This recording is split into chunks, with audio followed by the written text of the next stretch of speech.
of the easiest things you can do to differentiate yourself as a candidate in the interview process is ask the hiring manager some really good questions. And most people don't do this. Most people come with no questions, or if they have a few questions, they're not very good. So by watching this video, I'm going to give you 6 amazing questions you can ask in your next interview to elevate your candidacy. Let's go. Now, the first question I want you to ask is, what problem do you think this candidate will be able to contribute to solving in the first 90 days of them being on the job? This is a great question because it gives you insights into a few things. One, are there any major issues going on in this department right now? And what does this person think this person's going to be able to come in and contribute, right?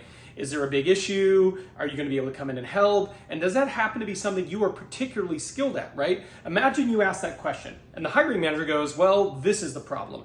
And that problem is something you are particularly good at solving, addressing, dealing with, etc. You could then respond and go, oh, that's so interesting. One of the things that has allowed me to stand out in my previous roles is I'm quite proficient with blank. And then you can actually show that their major problem is something you can help with right away. The next question you should ask is, what skill or ability would you say is most necessary for this role?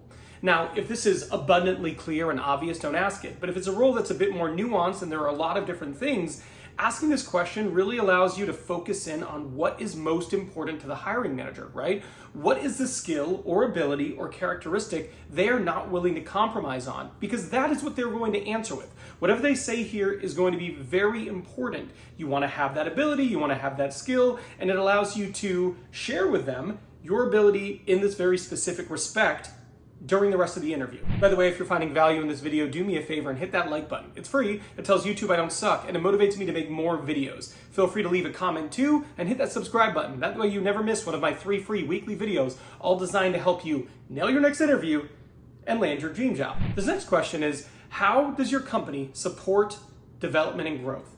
It's a really powerful question, because if they actually do things to help you learn, grow, develop as a professional, this will be very easy to answer.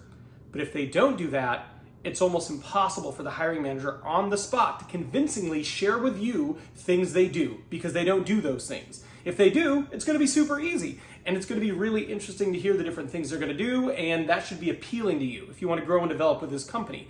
But if they don't have anything, depending on what you want to do in the next couple of years in your career, how important development is, this might be a bit of a red flag if they don't have a good answer. By the way, if you're interested in me prepping you and teaching you how to become the best candidate possible, I want you to go down in the description box. That very first link, that's my full interview prep guide. And it basically has everything you would ever need to prep yourself to nail your next interview and land your dream job. It has instructional videos, templates, and different exercises to help you become the best candidate possible. Okay, so this next question is a great one, and it's, can you share a story of a member of your team who has been able to grow and develop in the organization? This is like basically a behavioral interview question, but reversed, right? You're asking them, hey, can you give me an example of someone on your team who's been able to grow and develop? And it's pretty much a pass-fail here, right? If they have a good story and they can tell you about person or people who have been able to grow within their team, that's great. And if they can't think of one, or they stumble over it and it becomes clear to you that they're not confident in the answer they're giving, well, that's probably a fail. This is a different question, but I really like asking it, and it is, what is your standard process for giving feedback on performance? Very straightforward, simple question, but it's a question most hiring managers will never get. People don't ask, hey, how do you give feedback? But it's really important, because you want to make sure that they're the type of person who's going to be able to give you the feedback you need to grow. Or if you're making a mistake or you're not doing your job necessarily the correct way, you want someone who's comfortable giving you feedback so you can course correct and fix that, instead of somebody just not telling you, next thing you know, you're on a performance improvement plan. You know, that's not how you want to operate. So asking them how they give feedback and putting them on the spot is a really powerful thing. Again, they won't expect it, so you're likely to get a candid answer, and whatever they say here is going to be really telling in terms of what kind of leader they are.